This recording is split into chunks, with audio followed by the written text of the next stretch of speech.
on social media sites? The number is astronomical. And Senator, if I can just add one step to that analysis. Please. It's not just what's on social media that is quote unquote real. It's the introduction of artificial intelligence and generative AI that is creating even more child sexually abused material and even more sexually violent acts online and mimicking people. Would you say that the way social media is structured today, really no accountability, 36 million images in 2020? Before we even get into the rest of this hearing, you need to see the scale of what Lindsey Graham drags into the spotlight today. Because from this point on, the FBI official sitting across from him isn't just answering questions. He's scrambling to keep up with the reality he's being forced to acknowledge. That teaser you just saw, the moment where he admits the number of sexually exploited children's images is astronomical and that AI is multiplying the crisis, that's not an isolated line. It's the breaking point of an exchange that keeps getting heavier, more uncomfortable, and more revealing the longer it goes on. And the wild part? Graham takes that intensity and runs it straight into some of the most aggressive accountability questions he's asked in years. He moves from narco-terrorism to Venezuela to China, and then slams the brakes right into the question that silences every social media defender in the room. If the FBI knows this is happening, why can't anyone be held responsible? Watch what happens here, because this hearing isn't calm, it isn't polite, and it definitely isn't controlled by the witness. From the very first minutes, you see Graham seize the momentum, and the FBI official, who normally walks through hearings like their routine, suddenly starts deferring, hesitating, and trying to choose his words like each one might blow up in his hands. This is why today's breakdown matters. This hearing exposes something bigger than one policy debate or one agency's priorities. It lays bare the gap between what the public thinks law enforcement can do and what the FBI is actually allowed to do in the face of some of the darkest behavior happening online. So, buckle in, because by the time we get to the Section 230 clash, and the moment Graham forces him to say out loud that parents have zero rights in these situations, the hearing has already hit a level most sessions never get close to.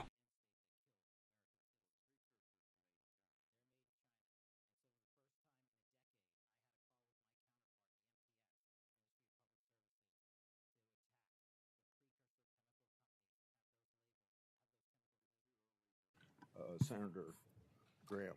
Thanks, Senator Graham. Welcome to the committee. The numbers sort of speak for themselves. You've done a lot in a small period of time. So all those folks out there making this happen, thank them for me.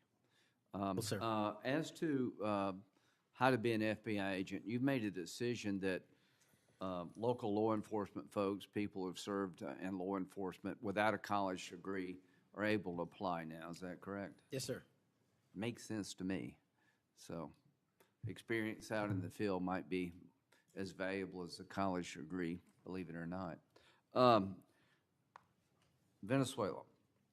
We're blowing boats out of the water in the Caribbean because they're connected to international narco-terrorist groups. Is that correct? Yes, that mission is being led by the Department of Defense, sir. Okay. What legal authority do we have to do that? Sir, I would defer the questions on legal authority to the Attorney General and the Department. Fair enough. Do you believe that Maduro runs a narco-terrorism state in Venezuela based on?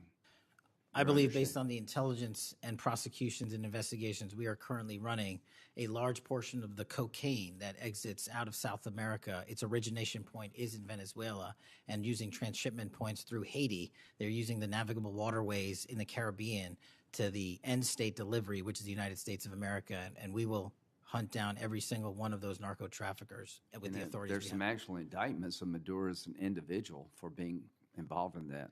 Is that correct? Senator, I think you're referring to the DEA indictment on that one. Right. So I guess the point is, would it be fair to say that Venezuela is a good candidate to be labeled as a state sponsor of terrorism under U.S. law? Senator, from my perch, we will provide the intelligence necessary for anyone who meets the threshold to be a state sponsor of terrorism, and this administration has expanded. I think they are, so we'll be going down that road. China, on a scale of 1 to 10, 1 being nothing, 10 being great, how is China helping with the fentanyl problem here in the United States? Under this administration, we have taken, as I highlighted the Cincinnati case, the precursors are the problem. The fentanyl is the end state that kills American citizens. Well, the precursors are made in China, right? They're made in China. And so for the first time in a decade, I had a call with my counterpart in the MPS, the Ministry of Public Services, to attack the precursor chemical companies and have those chemicals labeled. Too early to rate the success? We have indicted multiple businesses in China. We've also cut off the transshipment points of those precursors. They switched. Once we got on their track about their delivery routes to the Mexican drug cartels directly, they started going to India. We called the Indian authorities, and they shut down those transshipment points. So we're continuing to work with our partners overseas. So China is helping, would you say? They are starting to help, and we are hoping, under this administration's leadership, we can get more of their help. Let me know. Okay, let's break down what you just saw, because the tone of this hearing is set in the first 3 minutes, and it sets the stage for everything that blows up later. Right from the start, Lindsey Graham puts the witness in a box. You made a decision. Is that correct? What legal authority do we have to do that? These aren't open invitations for long explanations. These are binary traps, yes or no, commit or retreat. That's how you establish control early, and Graham knows it. And watch the pattern. Every time the witness tries to pivot or soften his answer, Graham snaps the conversation right back to the core issue. When he asks whether Venezuela is fueling narco-terrorism and the witness tries to distribute the responsibility across multiple agencies, Graham immediately narrows it back down. Would it be fair to say that phrasing forces a value judgment, not a technical one? It's designed to corner someone who wants to stay neutral.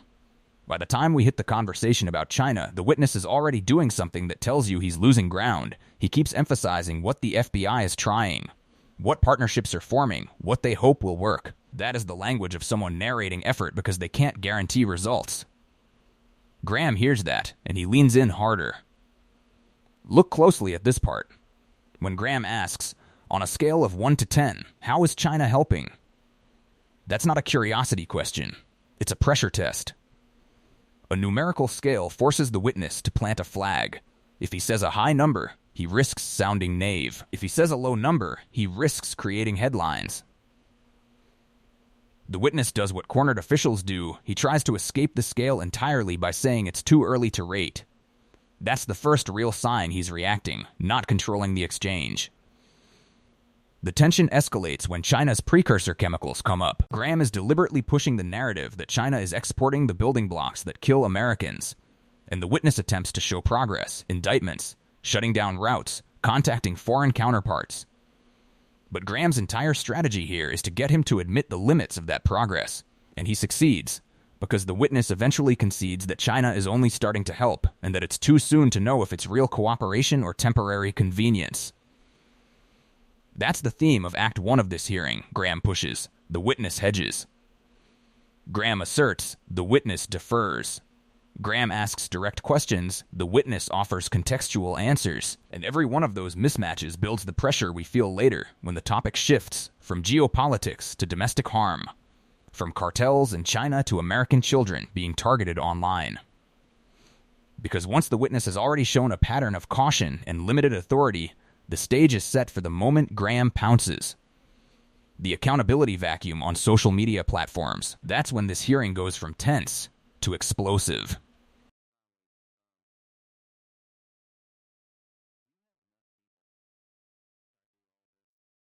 Can get more Let of their me help. know, in the coming months if that continues, because if they are helping, that's a good thing. Yes, I think sir. we need to celebrate the breakthrough. If they're not, that would be a bad thing.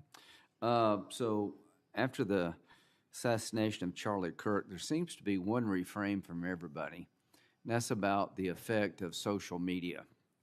Do you believe that social media is one of the instruments radicalizing America and inciting violence? Well, it's not. My belief is based on the data, and the data shows that social media is wildly out of control when it comes to You're radicalizing. dead right. So what did you just say? This guy's the FBI director. He says that social media is wildly out of control. Now, free speech, we all agree with that, but you can't yell fire in the theater, right? Yes, sir. Free speech doesn't allow you to go online and groom a child for sexual.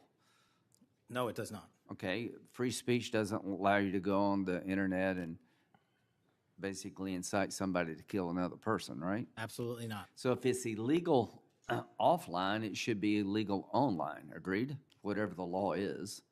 Yes, sir. Just because you're online doesn't give you a get out of jail free card. No, sir. So if a parent is worried about a child being bullied on a website, what rights do they have under U.S. law? We have to balance the rights, as you said, Senator, of free speech versus those that encroach Is there upon any violence. law that can shut down one of these sites for bullying children or allowing sexual predators on the site? We are able to attack certain sites on the dark web. When it comes to the open internet infrastructure system, we have to reach a threshold to attack a company's position that only subscribes to violence. Can the parents sue that company? They can. They can? They can sue not the social media companies. That's what I'm talking about. They can sue the companies. No, I'm talking about the social media company that gives lives to this behavior. No, you're referring to Section 230, sir. Yeah. Would you advocate a sunsetting of Section 230 to bring more liability to the companies who send this stuff out? I've advocated for that for years. All right. We need to do this, folks. These companies are taking content that it makes you sick, that could get you killed, get you poisoned, and there's nothing we can do about it under our law. A person can do about it because of Section 230. So if your child is being sexually groomed online or bullied online, and you go to the social media company and ask them to take it down, they refuse, you have like zero rights. How many images of sexually exploited children are purveyed every year on social media sites? The number is astronomical. And Senator, if I can just add one step to that analysis. Please. It's not just what's on social media that is quote unquote real. It's the introduction of artificial intelligence and Right. generative AI that is creating even more child sexually abused material and even more sexually violent acts online and mimicking people. Would you say that the way social media is structured today, really no accountability, 36 million images in 2023 of sexually exploited children, that this is a public health hazard? It is. Would you say that it's a mental health problem, particularly for younger people? It absolutely is. Do you agree that some of these sites are designed to be addictive? I think not only are some of these sites designed to be addictive, unfortunately, the reality is some of these sites are designed to generate income, and many people are generating income based on this illegal trade. Do you think it's now time for America to deal with this problem? I'm all in. I have been all in, and I'm happy to work with Congress to do so. Well, I tell you what, having the FBI director all in is great news for me, and I hope the committee will respond and that we'll be all in, trying to fix a problem that I think is doing a lot of damage to our country. When it comes to John Bolton, was there new evidence involved in the raid on his home? Sir, that investigation is very much ongoing. As you know, there was a raid of his house pursuant to a legal Was there a search warrant obtained to go in? Absolutely, sir. Okay. All right. We're looking to have that search warrant unsealed Okay. at the Yeah, appropriate I time. think that would be good, quite frankly. In December 2023, Director Wray said he sees blinking lights everywhere regarding to foreign terrorist threats against our homeland. How would you characterize the state of threats to our homeland by foreign terrorist groups? Foreign terrorist organizations have adapted and started utilizing online platforms, and so has the FBI. And so while they are adapting and expanding how they harm our country, we have as well. They have not stopped. There's been a resurgence in places like West Africa and elsewhere of foreign terrorist organizations, and also the newly emboldened drug trafficking organizations in Mexico. It's going to take a whole of government approach to get. Does to tackle the problem. Hezbollah fall within that group? Yes, sir. So Hezbollah is involved in not only terrorism, but narco-terrorism? Yes, sir. So do you consider Hezbollah a threat to the United States? Absolutely. All right, finally, do you have enough people Sorry. to do all this? Do you need more people? You're involved in a lot of things, and the numbers speak for themselves. You have FBI agents helping here in Washington, D.C. You have FBI agents helping in illegal immigration. That's good. you got a chance here to tell us if you need more people. Seems to me that threat level of this country is pretty high right now. You got thousands of domestic terrorism cases. How many are being investigated? I think 3,500 off the top of my head. 3,500, okay. Anyway, it seems your plate's pretty full. I would urge you to get with your people, and if you think you need more people, now's the time to do it. It would be a shame to miss an opportunity to plus up the FBI if the threats justified it. Will you look? I will look, sir. Okay, but are you comfortable you have enough people right now? Right now, I'm comfortable with the reallocation of agents and personnel outside of Washington, D.C. and plussing up states like South Carolina in double-digit numbers. Okay. And What you just watched is the part of the hearing where the conversation stops being theoretical and becomes visceral. This isn't about trafficking routes or geopolitical cooperation anymore. This is about American families being outmatched by platforms that face almost no legal consequences for what happens on their sites. And you can tell Graham knows he has the upper hand, because he goes in with a level of speed and force that the witness never matches. Let's start with the radicalization question. Graham frames social media as a catalyst for violence and extremism, and the witness doesn't hesitate. He says it's wildly out of control. Not concerning. Not challenging. Out of control. That phrasing is a gift to any senator trying to prove the system is broken, and Graham grabs it instantly. Watch the tone shift. He starts walking the witness through a staircase of examples, grooming, incitement, violent threats, forcing him to reaffirm each point. Graham isn't collecting information. He's building a record. And once the witness is locked into that framework, Graham delivers the real question. Is there any law that can shut down one of these sites for bullying children or allowing predators on the site? The answer he gets, essentially no, not unless they cross a very high threshold, is exactly what he wanted. This is where you see the witness start struggling. He tries to separate dark web takedowns from open internet liability. He tries to re-explain legal standards, but Graham keeps slicing through every detour. Can the parents sue? Can they sue the social media company? Would you support sunsetting Section 230? Each one of those questions is a trapdoor, and the witness falls through every single one. The most dramatic shift comes when he admits that under Section 230, parents essentially have no path to hold platforms accountable, and Graham capitalizes instantly, saying parents have zero rights. That line echoes. That's the moment in any hearing where the official is no longer describing policy, he's confessing vulnerability. And Graham is the one controlling the rhythm, forcing the admission, framing its meaning, and pulling the viewer deeper into the sense that something foundational is broken. Then comes the moment we used in the cold open, the 36 million images of exploited children. The witness doesn't try to dilute it. He calls the number astronomical. And then he adds something even darker. AI-generated abuse is exploding beyond what the legal system is equipped to handle. That is the first moment where he stops trying to maintain optimism and simply acknowledges the scope of the disaster. It's rare to see an FBI official sound overwhelmed, and that's exactly why Graham pushes further, calling it a public health hazard and a mental health crisis. From there, the witness is on his heels. Every answer is reactive, every statement is hedged with caution, and Graham knows it. He uses that momentum to swing the conversation into foreign terrorist threats, domestic caseloads, and workforce shortages, all while making the witness admit just how stretched the FBI really is. By the time we reach the 3,500 domestic terrorism case number, the witness isn't in command of the narrative at all. Graham is. That's why the final exchange, "Do you need more people?" lands the way it does. The witness tries to play it safe, tries to say the reallocations are enough. But Graham leaves him with a warning. If you need more, now's the time to say so. And the witness has no choice but to commit to look into it. This entire clip is a study in momentum. Graham never allows the witness to recover, never lets him widen the frame, never gives him the chance to present solutions. Every lane the witness tries to retreat into, Graham closes. And by the end, the witness's answers aren't confident. They're careful.